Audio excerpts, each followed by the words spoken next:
guys, I'm Millie Matt Smith here from My Cult Mayhem, and today I'm interviewing Danny Pink. Were you a fan of Doctor Who before you got your part as Danny Pink?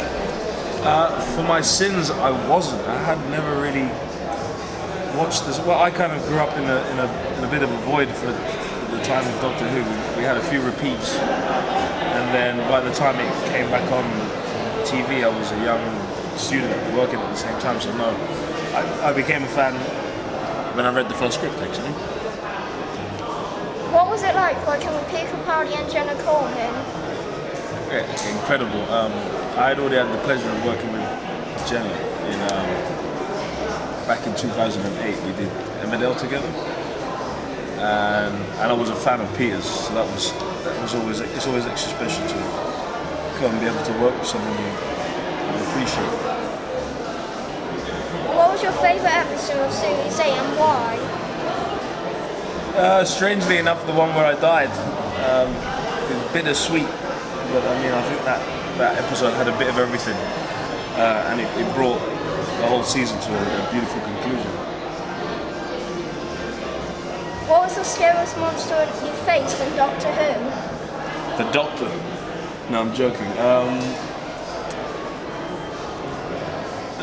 Probably the one in Listen. I like the idea of that internalized fear of oneself. That was pretty Do you think you will make a return to the show in future, possibly as Colonel Wilson Pink? That would be good. That would be very good. I think that would work pretty well. You know, another scientist, another time traveller in there with the Doctor. I think they'd get on a lot better than him and Danny, wouldn't they? What was your favourite memory of being on the show? I used to love doing the read-throughs.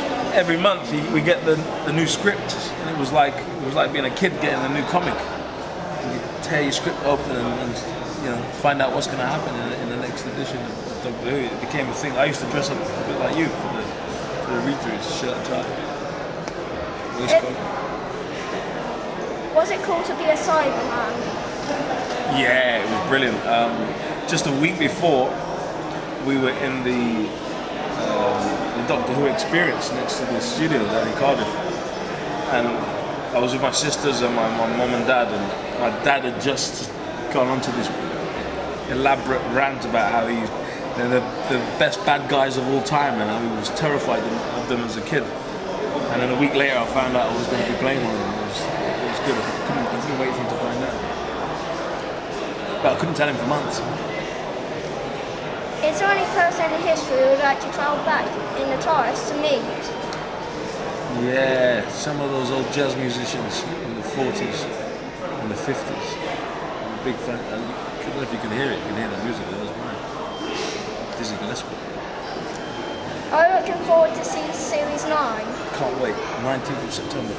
I'm hoping I get an invite to the premiere. What do you think? Should they invite me? Yeah. Or should they just leave me dead? Invite you? Yeah, good.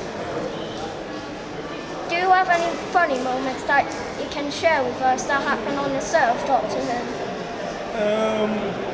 Nothing stands out in particular. Everything just ran very smooth, which doesn't really make for entertaining stories. The funny stuff is normally when stuff goes wrong and you have to improvise very quickly to fix it. It didn't really happen. Nothing really went wrong. So anyway guys, that's pretty much the interview. Subscribe and stay awesome. Stay awesome.